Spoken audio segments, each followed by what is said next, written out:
1 month since the iPhone 17 Pro was released, and I love doing these kinds of reviews because all the hype about specs and features have kind of settled, and now the real life experiences come out. Because it's one thing to read the specs off of a paper of what Apple has promised, it's a whole other thing to actually take it out into the real world and see what it's capable of. And that's what this video is gonna be about. It's gonna be me going out and shooting with the iPhone 17 Pro, seeing what it's capable of, and then sharing my thoughts about features that I was very excited about, and then maybe was disappointed about, and then things that I didn't think I'd be that excited about that I was actually very excited about.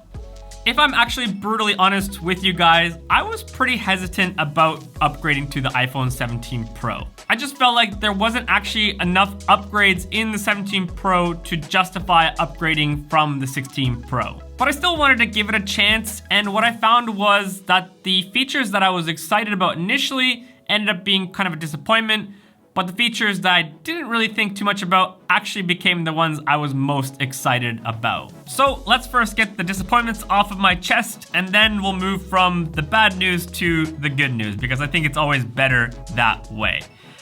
First disappointment, dual camera. I remember when I was watching the iPhone 17 Pro launch event, one of the features that they did talk about was dual camera, and it's essentially this feature where you would be able to film with the back cameras and the front camera all at the same time.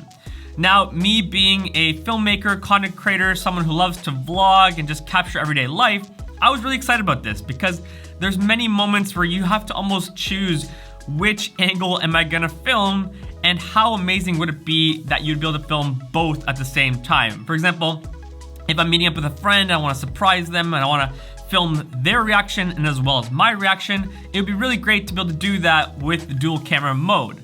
Or for example, if I'm seeing, an unboxing, a product for the very first time, to be able to film the product and my reaction, that would be great. Or, the first time you see an epic view when you're out hiking, you just can't recreate that reaction again by first filming the view and then filming yourself after. It's gonna be fake and not as genuine anymore. So I was really excited about the potential of this feature, but then when I got the iPhone 17 Pro into my hands, I realized that when you're filming in dual camera mode, it bakes in this little pip screen in the top right. So essentially, the main video clip is your back camera, and then in the top right corner, it has your front camera and your face. And this is fine, if you're doing like a story and, you want to just film both at the same time. But what I wanted dual camera mode to do was to film both the back and the front and then record 2 separate clips. And unfortunately, it didn't do that, which is quite a shame.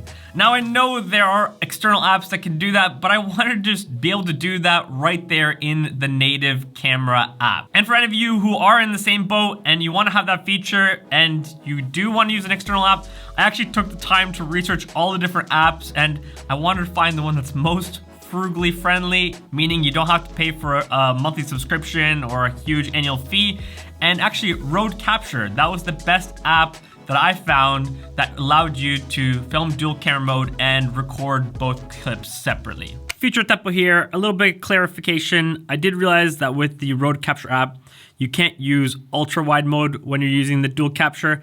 So that is a little bit of a bummer, but it does work with the wide. So if you like wide, then you're good. But if you like ultra wide, you might have to pay some cash money for those features. But yeah, dual camera was something that going into getting the iPhone 17 Pro, I was very excited about, but it actually turned into quite a disappointment. The next feature that I want to talk about, which I have mixed feelings about, is ProRes RAW.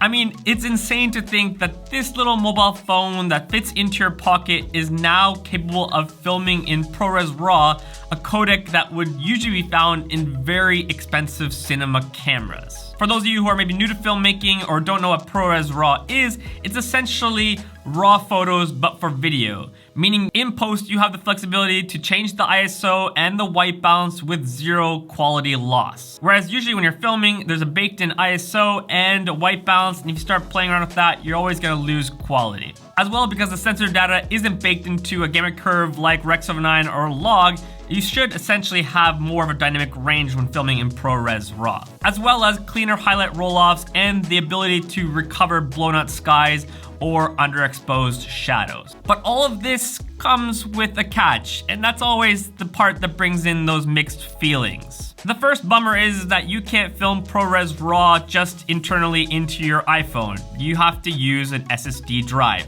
Now, in my opinion, it's always a little bit annoying because the great thing about something like the iPhone is that it's always in your pocket, it's small, it's just so mobile. But the moment you're attaching a SSD drive, you know, it kind of feels like it's in the way, it's not so small anymore. I mean, it probably would be a lot easier to have some sort of Velcro strap that it just attaches perfectly, but I don't have that, so then I have this SSD drive just, you know, dangling from this long cord, and it just isn't convenient. And the second downside is that ProRes files are just massive. If you were to film 10-second clip with ProRes HQ open gate at 25 frames per second, it's gonna be 1.3 gigabytes. And then if you film at 60 frames per second, it's gonna be 3.5 gigabytes. So every 10 seconds of footage you're filming, you're going over anywhere from 1 to 3.5 gigs, meaning you are gonna fill up SSD drives very fast. Now, if your workflow is that after every shoot and when you're done filming and editing the video that you just delete it, that's not gonna be a problem. But if you plan on storing that footage, that's gonna be a lot of SSD drives, and in the long run, it's gonna be expensive. Which then kind of defeats the purpose of someone being a mobile filmmaker, because most likely if you only shoot with your iPhone, it's because you have a limited budget. You don't have the money to buy really expensive cinema cameras. But then if the SSD drives start just costing a lot to store all those massively large files, you're in a little bit of a predicament. And again, that's why I have mixed feelings. The third and final downside of ProRes RAW in the iPhone is that when you're filming ProRes RAW, you don't have stabilization, which is something that I really love about something like the iPhone, is that it's just so stable and smooth looking that you don't have to worry about having a gimbal. But then if you do want to use ProRes RAW and take advantage of that quality, you're gonna have to lock it on a tripod. For some people, not gonna be a problem. For others, that will be a bit of a bummer. I don't know, based on these downsides, you guys tell me, is it worth it to film in Apple ProRes RAW or in just the normal other codecs? This is a comparison of H.265, Apple ProRes 422 HQ, and then the Apple ProRes RAW. And you guys tell me in the comments, which of these look the best to you?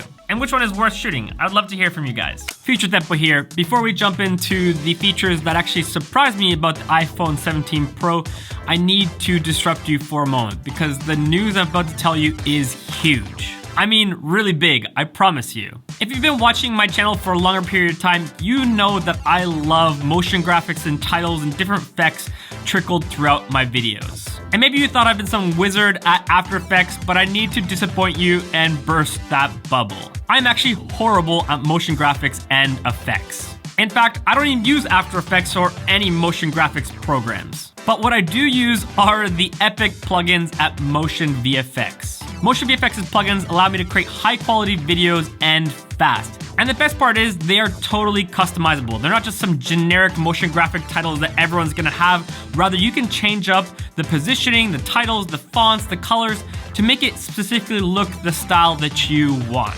Motion VFX is really the place to be if you want to get nice, high quality motion graphics, titles, and effects for your videos. And the best part is they're available for Final Cut Pro, DaVinci Resolve, and even Adobe Premiere and After Effects. And things get better. Just this week, Motion VFX announced a brand new tool called M-Upscaler AI. And if you're like me, you have hard drives and hard drives of old footage, but you can't really use them anymore because they're either filmed in 720 or 1080p. But with M-Upscaler AI, you can take those clips and then turn them into 4K or even 8K and then use them in future videos. I mean, just look at this shot of my friend Marcus filmed in Lofoten back in the day with the Canon EOS R only at 1080p. It's pretty low quality and not sharp at all, but when I upscale to 4K, it looks this good. Just look at the difference. It's literally night and day between these two shots. And the best part about M-Upscaler AI is that it's all done locally. You don't have to upload footage to some cloud. There's no credits necessary.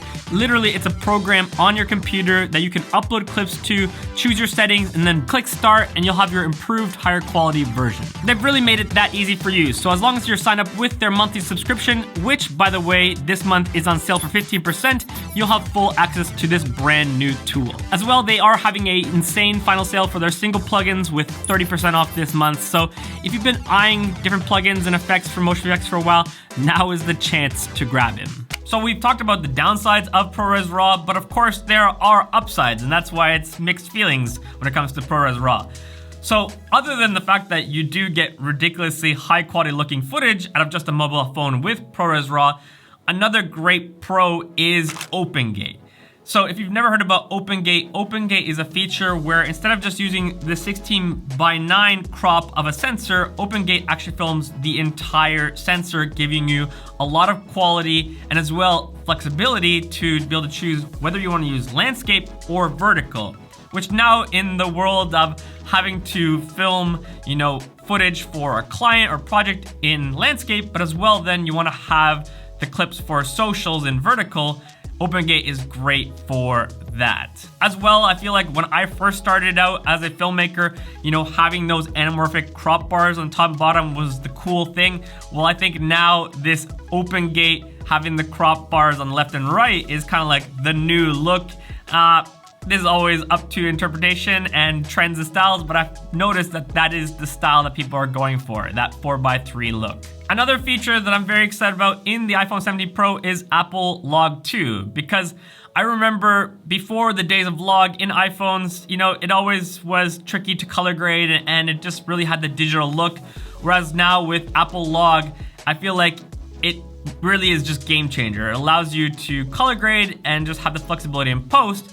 And now with Apple Log 2, it should just be even better. A wider range of colors and saturations and just smoother color roll off and retention of saturation in the tones. So another thing that's just making the footage out of an iPhone look even better. The last and final feature that I wasn't actually excited about at all when I first heard about it, but now after testing it out, I'm actually excited about, and that's the front camera. You see, back in the days with previous iPhone models, I would only ever film mostly just with the back cameras, especially the ultra wide and the wide, because that gave you the best quality. Now, the downside of that was that you couldn't then ever see what you're filming, how is your exposure and composition. So that's what I'd always tell people who want to get into vlogging with iPhones, that you should get some sort of mirrorless screen that you can attach to the MagSafe or use your Apple Watch in order to be able to monitor what you're filming. But now with the iPhone 17 Pro, the front camera got an upgrade. It is now that 18 megapixel square sensor, meaning when you're filming with your iPhone front camera, you don't have to anymore physically turn it vertical and landscape in order to get a shot. You can just press a button and that's gonna allow you to film landscape, and then you press the button and it's gonna film vertical. And as well, now that the front sensor is upgraded, you can then essentially film with the front camera and monitor how is it looking. You can check out then your composition and make sure everything's looking all right. And just to show you the improvement of the front camera, let's do a comparison between front camera footage from the iPhone 16 Pro and then the iPhone 17 Pro. And this is what it also looks scaled in. In my opinion, there's a significant improvement in quality. For a lot of people, that's gonna be a game changer. For me personally, I'm still 50-50 because I really love the ultra wide lenses. I just love the fact that when you're vlogging with it, it's filming you, but as well as the whole environment. And I think that's one of the best parts about vlogs, is that you get to document and film yourself in the environment that you're in, and it allows your audience to kind of just like be there with you. And I think that's why I probably might still stick to the ultra wide. I don't know, I gotta test it out. Maybe the front camera's gonna win me over. Maybe we do iPhone 17 Pro 6 months later. Is the front camera my main camera for vlogging now? Let's see. And the last feature, which I didn't think I'd be that excited about, but I've actually been a lot more pumped about, has been the lens upgrade. Now on the 17 Pro, they've upgraded that all the 3 lenses are the 48 megapixel sensor. Meaning, back in the day, I would mostly just use the ultra wide or wide sometimes, but I would almost never use the telephoto. But now I've been noticing with the 17 Pro, I've actually been adopting all 3 of the lenses into my workflow and filming ultra wide, wide, and telephoto, and really just getting a diversity to my shots. It's really nice that in the palm of your hand, you can go from this really ultra wide shot then to a tighter telephoto shot just really easily without having to fumble with lenses, and meaning you're not gonna miss the moment. Especially when you're filming your kids. Those moments go by so dang fast, you just don't have time to fumble with lenses. So after using the iPhone 17 Pro for a month now, here's my honest takeaway. It's not the most revolutionary iPhone upgrade ever. Some features like dual camera or ProRes RAW feel a little bit half-baked, but what Apple did get right makes this a very powerful creative tool. Things like Open Gate, Apple Log 2, the upgraded 48 megapixel lenses, and the front camera sensor upgrade makes me want to use the iPhone 17 Pro even more for content creation and filmmaking. All I can say is that if you are a creator, it's crazy to see how far along iPhones have come for mobile filmmaking. And if you're wondering actually how does the iPhone 17 Pro compare with, for example, my $6,000 professional mirrorless camera setup, I actually just posted a video about this last week that you can watch and enjoy here. Thanks for watching. We'll see you in the next one.